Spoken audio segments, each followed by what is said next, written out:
In Path of Fire, we were returning back to the Crystal Desert and to Northern Alona. We wanted to go back to a place that means a lot to players and has history for the franchise, but we wanted to look at something that is now fresh.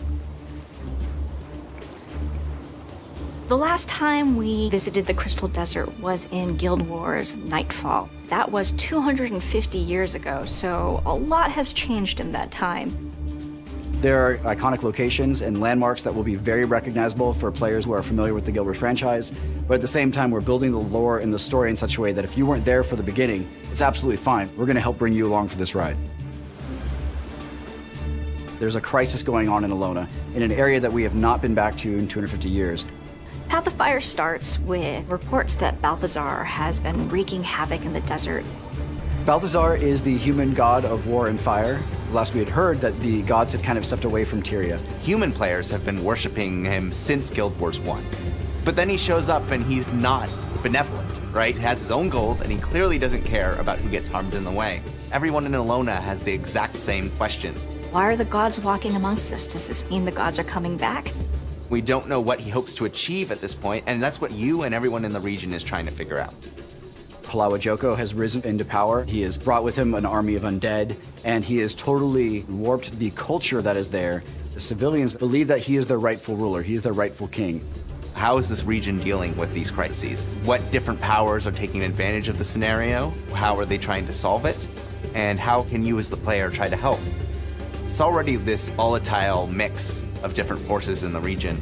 One of the first factions you're going to encounter are the Forged, Balthazar's army. Living armor created only to serve Balthazar. They're ruthless, and they're just dedicated to achieving his goals. Another faction that you're going to be seeing is the Awakened, the army of the ruler of the land, Palawajoko. Undead forces, they still have some remnants of memories. They're sentient, but they will do anything for their master.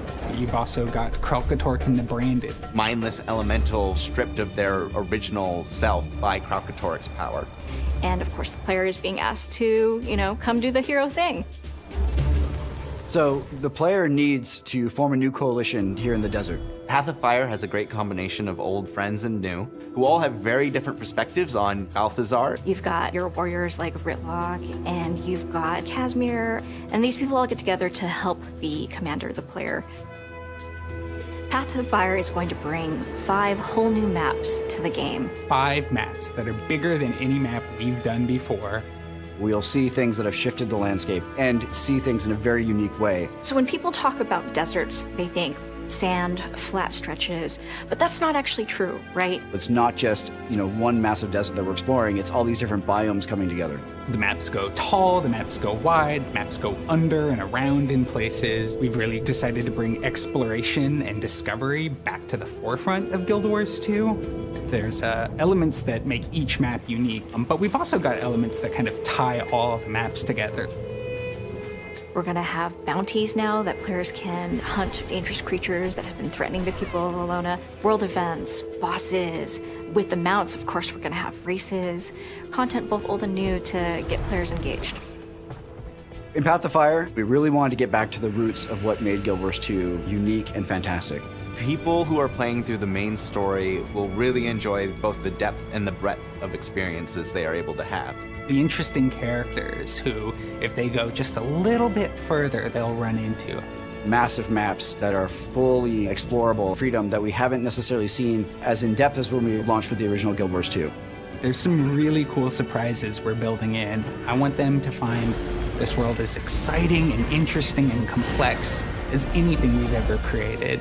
And I want them to feel like they have a place in it too.